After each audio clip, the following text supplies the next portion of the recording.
inicialmente Freud cuando llevaba él sus terapias o sus procesos terapéuticos, él no tenía un contacto totalmente directo con el paciente. No sé si han visto algunas películas o caricaturas donde se ve que el paciente pues se recuesta en un diván, ¿no? Y en ese diván, pues prácticamente comienza a hablar o a relatar sobre sus sueños, sobre sus conflictos, sobre todas las situaciones que pueden resultar inquietantes para él. Mientras el psicólogo o el terapeuta o el psicoanalista, pues tomaba notas, ¿no? Se sentaba a un lado del paciente y estaba anotando todo lo que él consideraba importante sobre el discurso que el mismo paciente estaba realizando. En la actualidad, el psicoanálisis ortodoxo clásico opera de la misma manera. Sí, todavía los psicoanalistas tienen este diván donde el paciente se recuesta, pues se relaja, se pone cómodo y comienza este discurso, ¿no? Empieza a hablar. El psicoanalista opta por ponerse no precisamente enfrente del paciente para evitar que se cohíba, sino se ubica en una parte posterior o se pone al lado, ¿no? Para que no exista esta confrontación de que se sienta intimidado porque lo está observando constantemente. Ese es el modelo del psicoanálisis ortodoxo o el psicoanálisis clásico, ¿sí? El psicólogo en la actualidad pues toma este referente y sí hay una interacción con el paciente, pero a diferencia del psicoanálisis, pues sí el contacto es directo, ¿no? Aquí el psicólogo prácticamente utiliza el mismo modelo, pero lo adapta en el sentido de tener una interacción más directa con el paciente para poder así, pues sobre todo el ver el lenguaje no verbal dentro del discurso, dentro de la terapia del paciente. Es importante el identificar el lenguaje no verbal porque en muchas ocasiones pues el paciente nos puede estar diciendo algo, pero pues el psicólogo tiene ciertas habilidades para identificar pues si el paciente está diciendo la verdad, si hay algún tipo de lapsus en su discurso que nos pueda dar un indicativo de que algo está sucediendo o que hay un conflicto en tal o cual parte de su argumento. Entonces, ese es el modelo que viene obviamente referido a partir de las técnicas psicoanalíticas. Ahora, otra de las ventajas y lo que aborda el psicoanálisis como tal es permitir hacer consciente lo inconsciente, ¿sí? Y en la psicología precisamente es el mismo, opera de la misma manera, ¿no? Es tratar de que el paciente haga conscientes todas estas situaciones que lo están llevando a un conflicto. Tenemos a veces la creencia de que el paciente, la terapia es precisamente ahí en el consultorio y no es así. O sea, la terapia prácticamente la hace el paciente fuera del consultorio.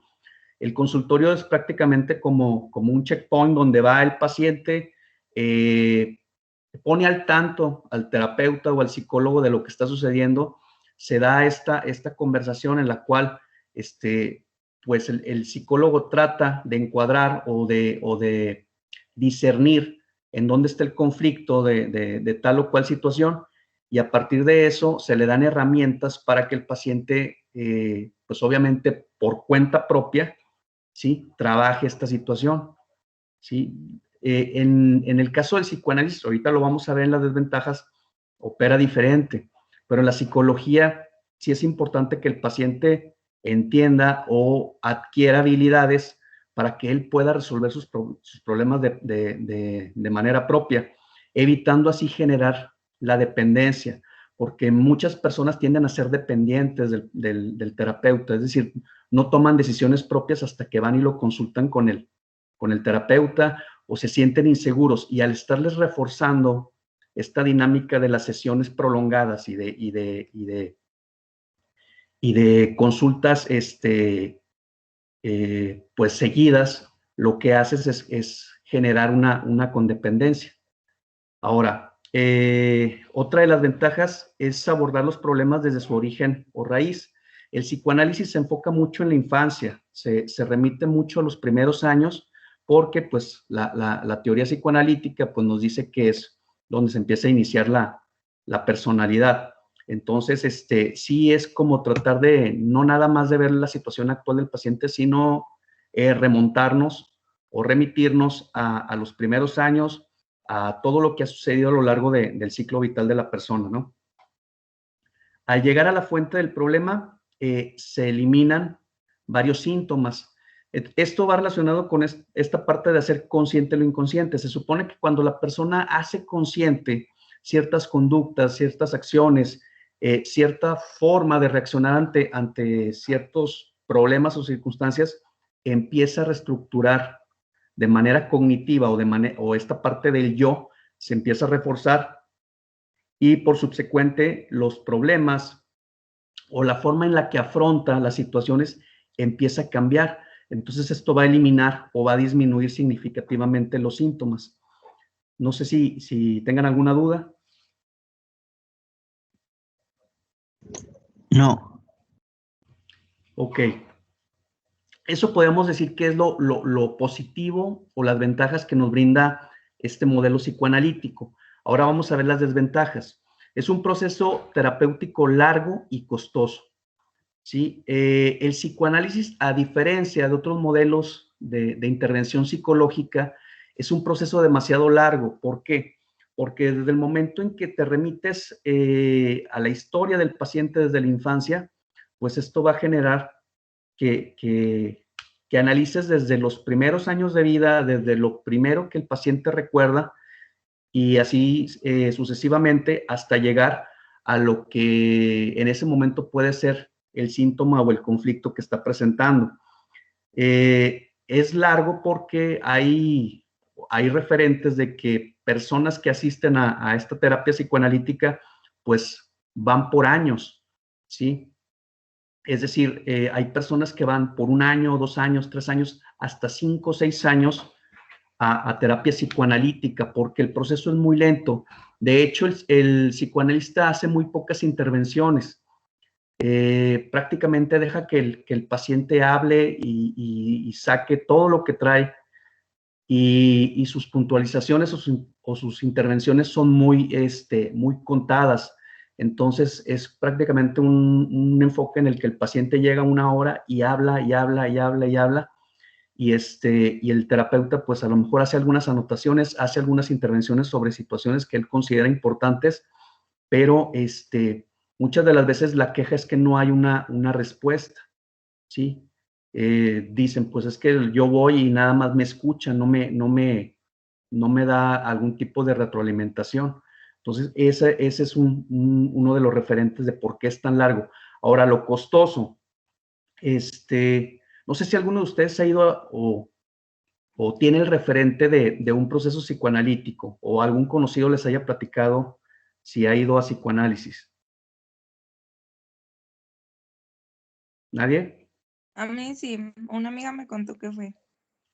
Ajá, no, ¿y qué te comentó? ¿Qué le pareció o qué impresión tiene sobre este modelo? Es que, o sea, no sé si sea exactamente esto, pero yo digo que sí tiene que ver porque me dijo que trabajaban mucho por el lado de la infancia y que siempre trataban de, como si le estuvieran hablando a la niña, que es ella, no a ella propiamente a esta edad. Y que incluso hasta le dijo que tuviera una foto de ella de chiquita en su celular y que, o sea, que podía estarla viendo constantemente y todo lo que hiciera lo hiciera por esa niña de la foto, que pues realmente es ella. Entonces Oh, no sé si es este tipo de terapia, pero sí, o sea, sí dice que trabajan mucho del lado de la de la infancia. infancia. No, ese modelo no es psicoanálisis.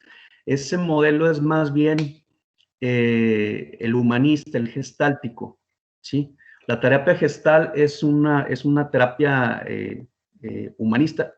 hagan de cuenta que la psicología ha tenido diferentes fases, ¿no?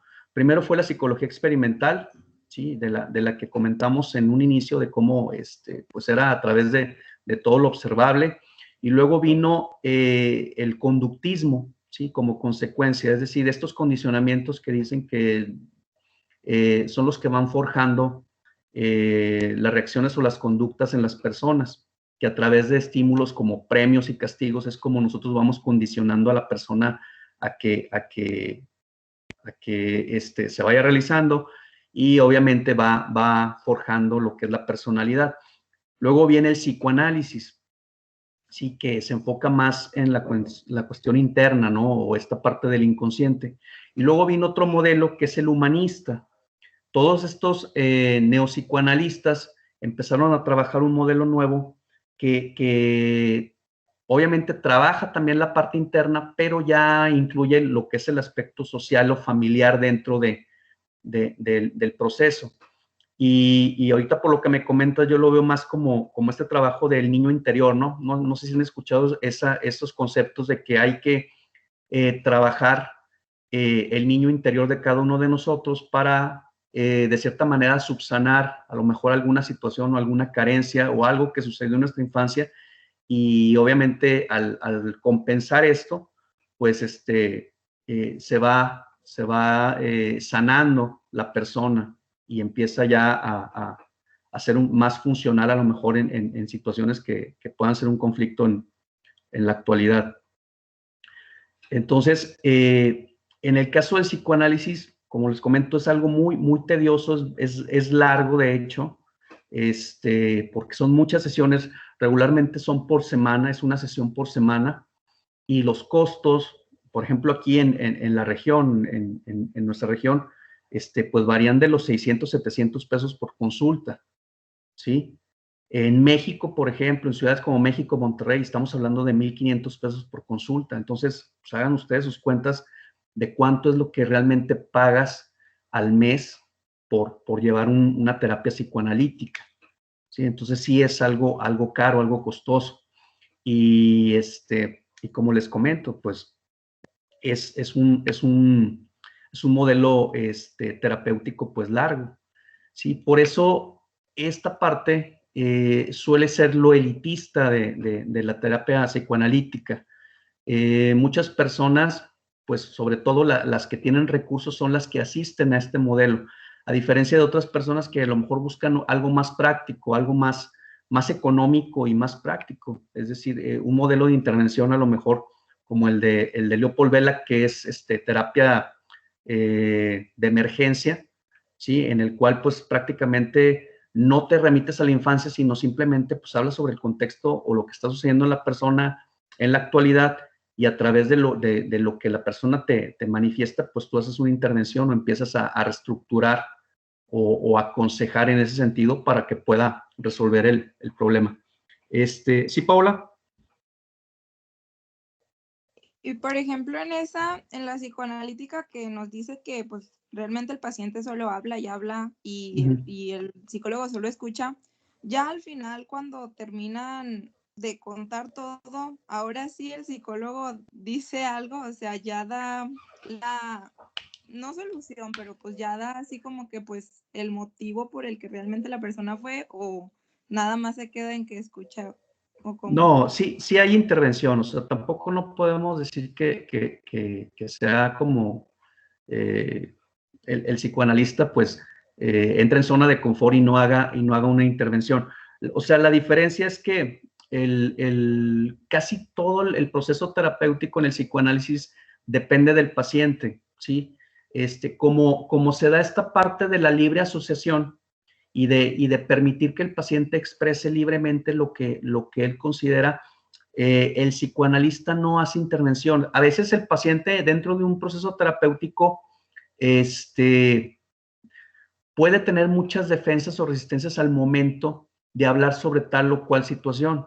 Entonces, a veces inicia la terapia y se pierden 15, 20 minutos donde el paciente está divagando y hablando de cosas que no tienen, pues realmente una conexión directa con el problema, sino como que es una forma de darle vueltas a la situación. El psicoanalista lo permite, Sí, esa es la diferencia con otros modelos. O sea, el psicoanalista no te va a decir, oye, esto que me estás diciendo no tiene relación con lo que me habías comentado, sino lo permite, lo deja porque considera que también es importante que el paciente exprese abiertamente todo lo que quiera, pero por cuestiones de tiempo o de economizar y de enfocarnos dentro de una terapia pues que resuelva, muchos psicólogos son más directivos, o sea, tratan de estructurar, a ver, o sea, esto que me estás diciendo, pues es pura paja, ¿no? O sea, no estamos hablando sobre el problema, ya te perdiste, ya te fuiste por otro lado. Entonces es volver a tratar de encuadrar la terapia con la finalidad de economizar tiempo y que sea más efectiva. Entonces, esta es la diferencia. Pero sí hace sus intervenciones, nada más que no son tan estructurada, sino que es como más de vamos a dejar al paciente que hable y hable y que saque todo lo que traiga, porque al final de cuentas el concepto del psicoanálisis es que es una cura hablada. Entonces el paciente desde el momento en que habla y habla, pues puede sentir que ya al expresarlo, pues cierta tensión o cierta ansiedad o cierta angustia empieza a disminuir. No sé si queda claro así. Sí. Sí. Sí. Entonces, otro de los aspectos es que todo está asociado con cuestiones sexuales, ¿sí? En el psicoanálisis ortodoxo clásico, pues sigue tomando en cuenta estas etapas psicosexuales que ya revisamos, que las considera importantes dentro del desarrollo de la personalidad. Entonces, todavía viene esta parte freudiana o de los nuevos psicoanalistas que traen todavía le dan mucha importancia a la cuestión de la pulsión sexual, ¿no? Para tratar de explicar algunos trastornos o algunos problemas. También, para todo hay una explicación. El psicoanalista, sí, de cierta manera, siempre va a tener una explicación a través de los mecanismos de defensa. Los mecanismos de defensa son la explicación directa para muchas situaciones, trastornos, problemas. Entonces, es la forma en la que él siempre te va a referir que si tú actúas o sucede algo, es a través de este mecanismo inconsciente de proteger al yo, en el cual la persona, pues manipula o distorsiona la realidad, ¿sí? Para poder, disminuir el conflicto. Entonces, el mecanismo de defensa siempre va a ser, es parte de la forma en la que el psicoanalista diagnostica muchos de los problemas. Obviamente no manejan la cuestión clínica, ellos están, pues no completamente distanciados, pero sí, por ejemplo, son pocos los psicoanalistas que están de acuerdo en prescribir o más bien sugerir, ¿sí? No prescribir, sino más bien sugerir la intervención de un médico psiquiatra o de un tratamiento farmacológico, ¿sí? Ellos consideran que muchas de las enfermedades, sobre todo las enfermedades graves, como los trastornos psicóticos, pueden ser manejados a través de la terapia. Sí, con pura terapia lo puedes trabajar. Sí se puede trabajar, pero a final de cuentas es una contención nada más. O sea, tú puedes trabajar con terapia, una persona que tiene a lo mejor un brote psicótico, o que es esquizotípico, o que es esquizoide, o que tiene algún tipo de rasgo esquizofrénico o de trastorno esquizofrénico, pero es a nivel nada más contención, no vas a poder ir más allá. Y hay que tomar en cuenta que muchos de los trastornos, pues sí necesitan un medicamento. ¿Por qué? Porque hay un desequilibrio a nivel bioquímico del cerebro y esa parte, pues no vas a poder trabajar con terapia. Necesitas apoyarte y trabajarlo a nivel multidisciplinario, ¿sí? Entonces, ya sea con su terapia psicológica, con su red de apoyo, con su tratamiento farmacológico, para que la persona pues pueda salir lo más pronto posible. Entonces, no brinda ayuda inmediata, para problemas inmediatos, ¿sí? Como les comento, como siempre se va a remitir a la infancia o a todas estas etapas del desarrollo para poder identificar el conflicto, pues esto lleva mucho tiempo, no es un enfoque, un modelo de terapia práctico, ¿sí? Puede resultar muy interesante para las personas el identificar a lo largo de la vida alguna situación que a lo mejor está reprimida o no se recuerda plenamente y que a lo mejor dentro de la terapia psicoanalítica pues sale, ¿no? Sale a la luz, pero no es un modelo práctico. Entonces, sí, como les comento, pues puede llevar incluso años el que la persona se dé cuenta o resuelva algún tipo de problema. Y el paciente debe de tener habilidades verbales y analíticas. Aquí también vuelve a entrar la parte elitista del modelo. Como trabaja mucho la parte de la abstracción o de tener un pensamiento abstracto, sabemos que hay personas que les cuesta trabajar con, con, con esta concepción de simbolismos, de imágenes, de encontrar un significado, ¿sí? Entonces, sí se requiere que la persona tenga un nivel de CI, ¿sí? Hasta de cierta manera superior para que pueda entender o pueda reestructurar cognitivamente todos estos conceptos.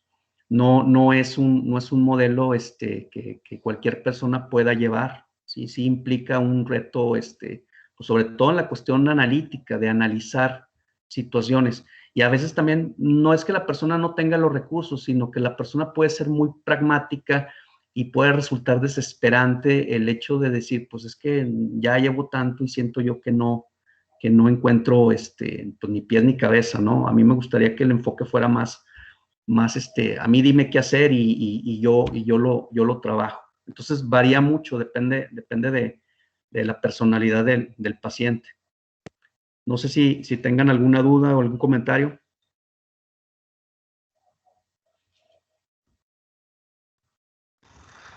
No, ¿No? no. Ok, entonces aquí terminamos lo que es los temas que vienen en el examen, ¿sí? Hasta la teoría psicoanalítica. Ahorita déjenme cambiar de presentación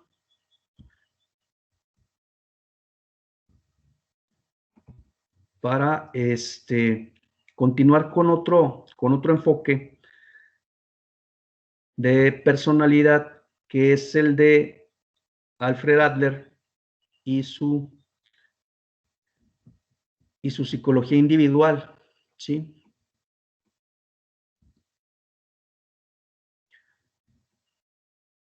Todos nosotros hemos escuchado en algún momento dos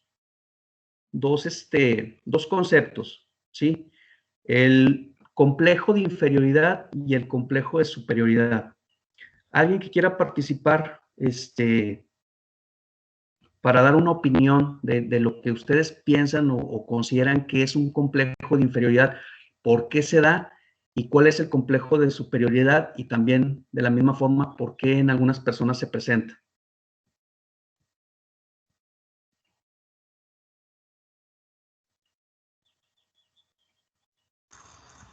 Bueno, bueno, que hable de Evelyn, porque alzó la mano. Ok. ¿Sí, Evelyn? Ay, ¿me escuchó? Sí, sí se escucha. Hola. Hola. Que es que está trabado el... Pero bueno, primero bueno, pueden ser de los dos o primero del de inferioridad. Si quieres con el de inferioridad primero, ¿sí? ¿Qué referente tenemos ahí o por qué se da este complejo, este llamado complejo de Hola. inferioridad? ¿Sí? Sí, te escuchamos. Ay, perdón, es que mi internet... No, si quieres hablar tú, Edrey, es que mi internet está muy feo.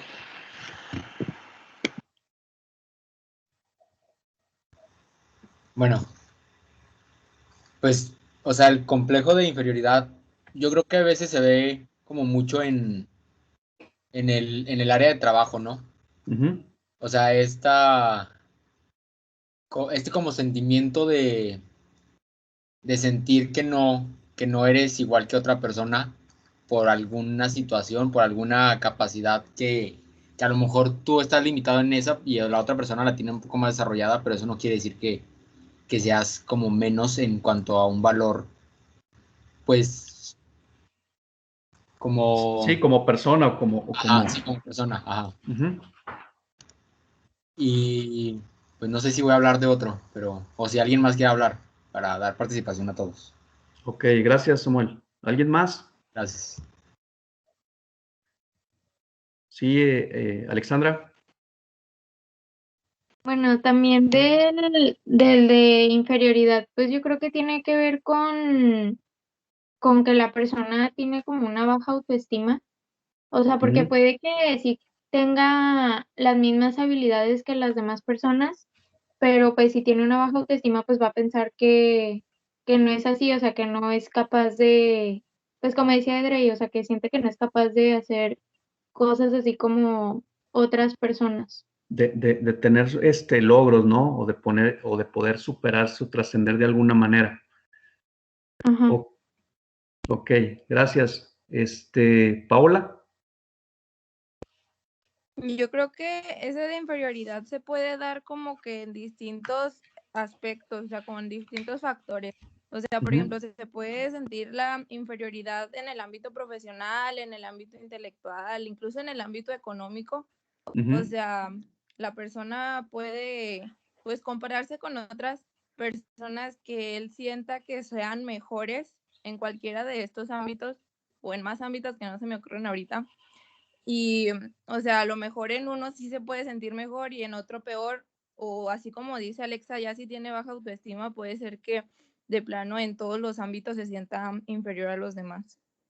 Ok, gracias. Gracias, Paula. Y en el caso del complejo de superioridad, sí, ahí ¿qué podemos decir? Creo que sí lo hemos escuchado, ¿no? O lo hemos hasta comentado, ¿no? Esa persona tiene como complejo de superioridad o, o es soberbio o es arrogante o lo manifiesta abiertamente, ¿no? Jocelyn. Bueno, yo siento que las personas con ese complejo son personas que necesitan sentirse admiradas, Ujú, entonces van a ser prepotentes, arrogantes, van a sentir que su opinión va a estar encima de los demás y que ellos no hacen nada mal. Eh, Aparte que sienten que todas las personas van a envidiar la vida que ellos tienen. Y pues, ya, personas que se creen que están arriba de todos. ok, muchas gracias, Jocelyn. Cecilia. Sí, bueno, complementando lo que dijo Jocelyn, creo que pues son personas que tratan de hacer menos a otras personas, pero porque tienen un conflicto interno consigo mismos, porque son como que, bueno, tienen ese complejo de inferioridad. Ajá, muy Entonces bien. necesitan como que de alguna manera protegerse y por eso reaccionan de esa manera. Sí, exactamente. De hecho, este teórico es el que nos habla de que las personas que tienen el complejo de superioridad, pues es de cierta manera una sobrecompensación de un complejo de inferioridad no resuelto, ¿sí? Es decir, la persona tiene que sobrecompensar o tiene que maximizar algunas cualidades, ¿sí?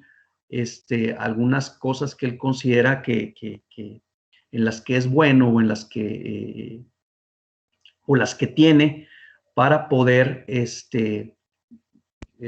tapar, ocultar, ¿sí? Algo que está latente que en algún momento lo hace sentir o le causa un conflicto porque se siente menos, ¿sí? Este teórico es muy interesante. Alfred Adler fue compañero, fue discípulo de Freud, ¿sí? Vamos a ver un poquito de sus antecedentes o de su biografía. Bueno, Alfred Adler fue un médico, ¿sí? Y psicoterapeuta austriaco. Doctor, Mande. una duda. ¿Es lo mismo egocentrismo, complejo de superioridad y narcisismo? ¿O van de la mano? ¿O cómo está esa diferencia?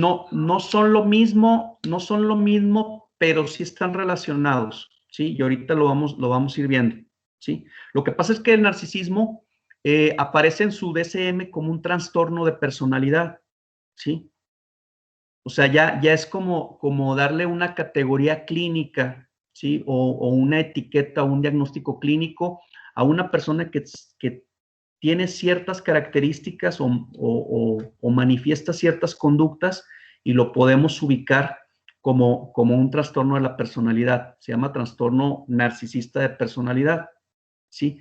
Pero esta es la base teórica de por qué una persona puede llegar a manifestar el narcisismo, ¿sí?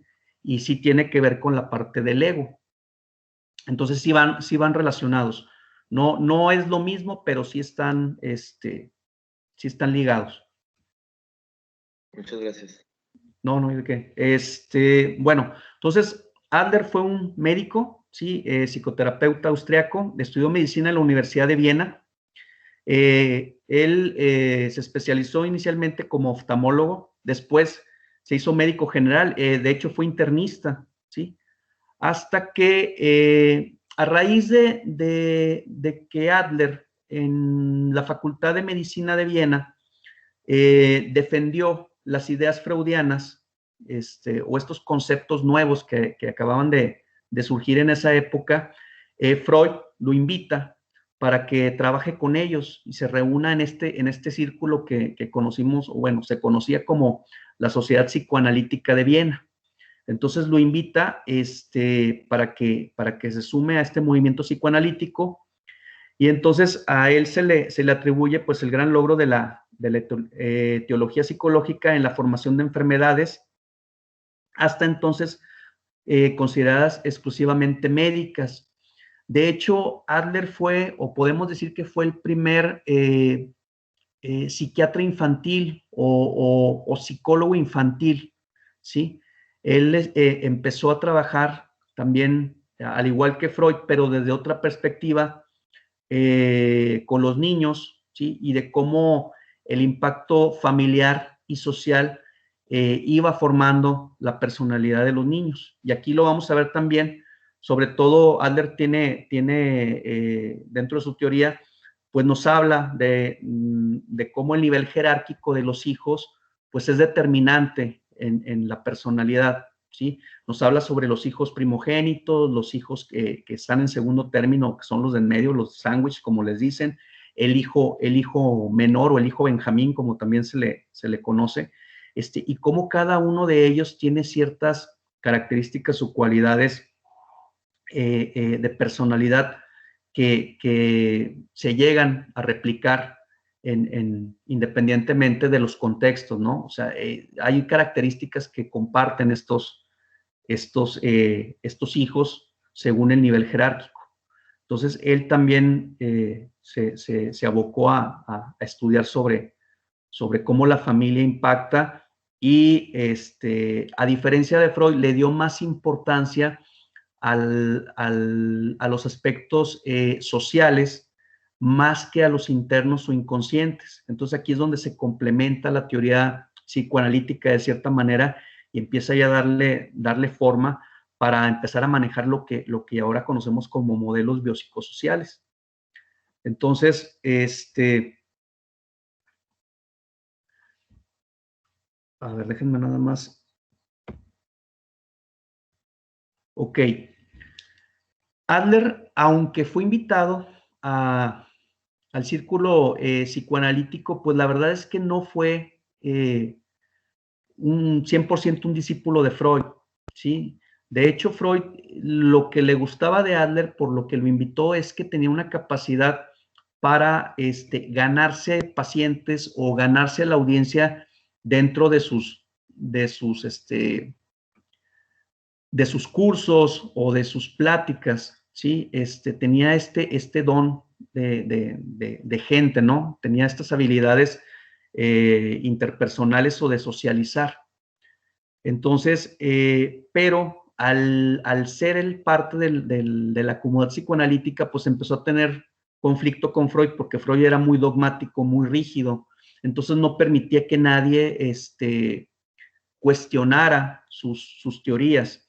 Y aquí Adler, sobre todo, empezó a diferir con él en la cuestión de las etapas psicosexuales, que son las que acabamos de terminar de ver. Entonces ahí empezó el conflicto. Él fue parte de la comunidad psicoanalítica, fue editor de la revista que ellos mismos distribuían o publicaban, hasta que ya en 1911 decide separarse de los psicoanalistas y empieza a generar él su propia teoría, ¿no? Que es la psicología individual. Y la psicología individual básicamente nos dice esto, es que la persona va a entrar en conflicto con el medio o va a entrar en conflicto con el entorno, con el mundo, a partir de querer satisfacer sus necesidades, ¿sí? Y que cuando la persona no logra satisfacer adecuadamente sus necesidades, pues se puede generar esto que se llama como complejo de inferioridad, ¿sí? O puede distorsionar la realidad y a partir de ello generar un conflicto de superioridad. Un complejo de superioridad. Entonces, eso es básicamente la teoría de la psicología individual de Adler.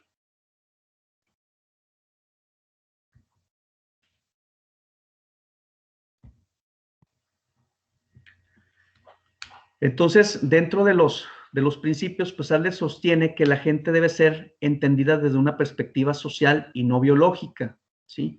Él le da suma importancia a los medios o al impacto social dentro de la personalidad del individuo. Se opuso con énfasis exclusivo a Freud en la cuestión sobre todo instintiva o esta parte del líbido sexual como la fuente de energía que, como decía Freud, pues es la que mueve al mundo, ¿no? Entonces, aquí esto es lo que genera las discrepancias o bien esta separación, porque considera que es un modelo incompleto, ¿no? que no puedes referir que todo es a partir del inconsciente o de lo instintivo, sino que también el carácter o el condicionamiento social influye de manera determinante en la persona.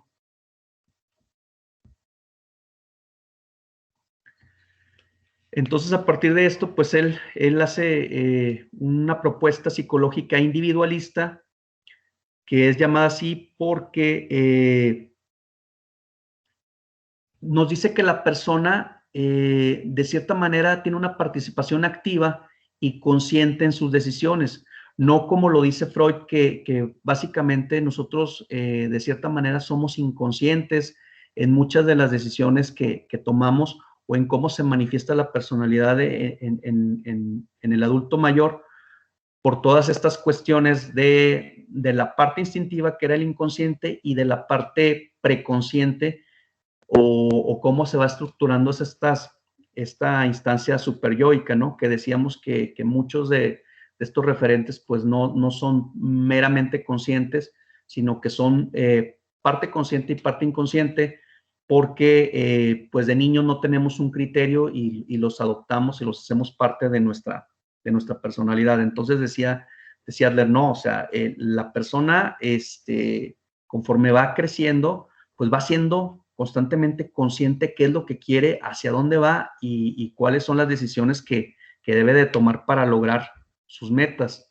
Entonces, la teoría de Adler, en contraste con la de Freud y con la de Jung, pone énfasis en la lucha consciente de los individuos para mejorar sus vidas, ¿sí? Entonces, no es como decía Freud, que infancia es destino. Freud decía que pues ya lo que te pasó en la infancia, y si hubo fijaciones y si no resolviste estas fijaciones, pues ya prácticamente las vas a llevar de por vida, ¿no? Salvo que vayas a una terapia psicoanalítica y resuelvas todos estos conflictos. Y decía Adler, no, o sea, la persona, conforme va interactuando socialmente, pues va tomando decisiones en función de lo que él considera lo más adecuado para mejorar su vida.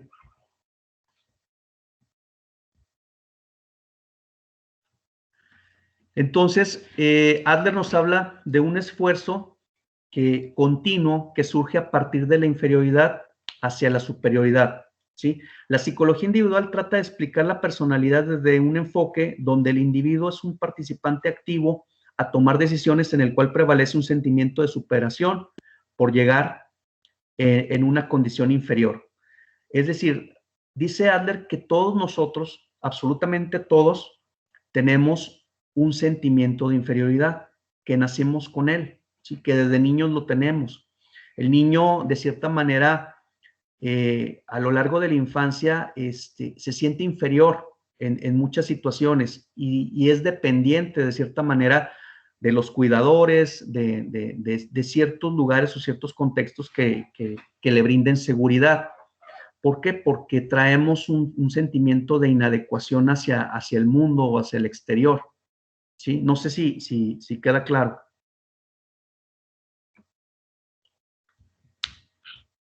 Sí. Sí, doctor.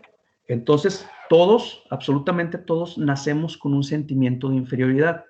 Lo patológico o el problema es cuando este sentimiento de inferioridad se convierte en un complejo, ¿sí? Cuando se convierte en complejo, ahí sí ya estamos hablando de un rasgo patológico y es lo que se ve manifiesto en algunas personas. Por ejemplo, al ser extremadamente dependientes o tener personalidades evitativas o personalidades introvertidas, ¿no?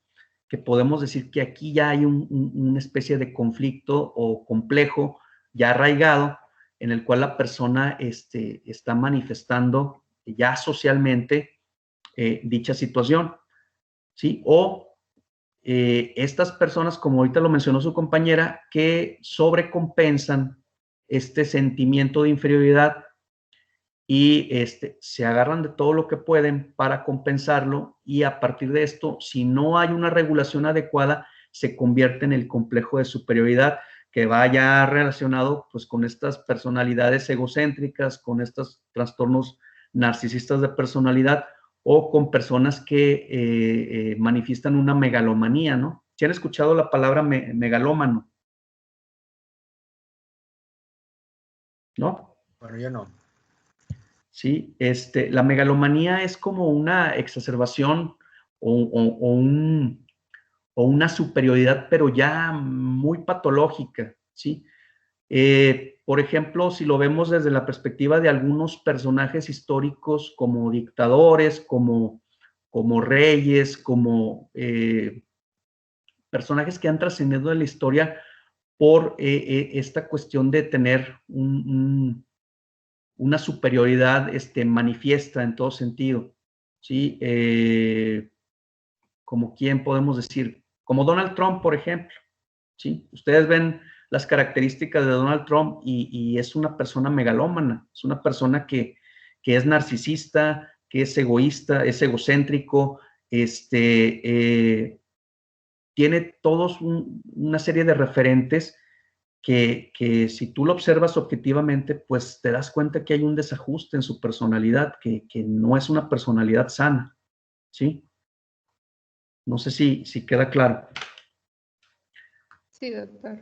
Entonces, Sí. son estas personas que constantemente buscan el poder, ¿sí? Como una forma de logro, ¿sí? Que necesitan, aparte ya resolvieron, por ejemplo, cuestiones económicas, pero aún así detentan el poder como una necesidad compulsiva, ¿sí? En la cual él siente o cree o piensa por esta distorsión de la realidad que eso es lo que lo hace valioso. Entonces, este tipo de personalidades son las que ya son a un nivel patológico. Entonces dice Adler, pues todos nacemos con cierto sentimiento de inferioridad. Hay personas que, como también ya lo mencionaba su compañera, puede ser a partir de algo físico, ¿sí?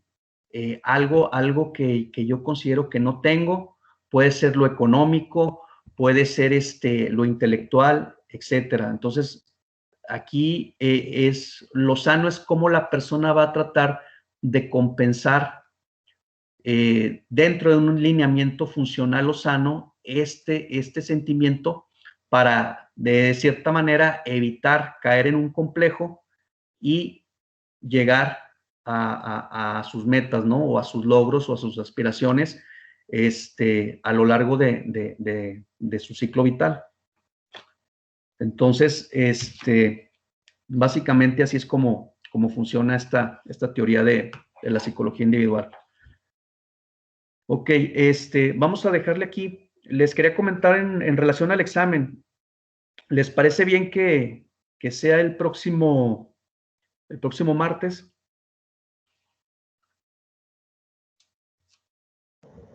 Sí, doctor, pues yo creo que sí. Por mí ¿Sí? está bien. Ok, el próximo martes, para entonces ya irlo programando, van a ser 30 preguntas, son de opción múltiple, y es lo que les comento, son estas primeras presentaciones, lo que vimos de antecedentes históricos de psicología y medicina, lo de los modelos y los conceptos generales de psicología médica, psicología general, psicología, y toda la teoría de sistemas, perdón, y esto del psicoanálisis. Hasta ahí es el examen, ¿sí? Esto de Adler, esto no va a venir, esto ya quedaría para el siguiente parcial. Ok, doctor. ¿Ok? Sí. Bueno, entonces, vamos a dejarle aquí y, entonces el examen para el próximo martes, ¿sí? Sí, doctor. Muchas gracias. Ok. Gracias, muchachos. Nos vemos. Gracias. Gracias, doctor. Gracias, doctor. Hasta Gracias, luego. nos vemos. Gracias.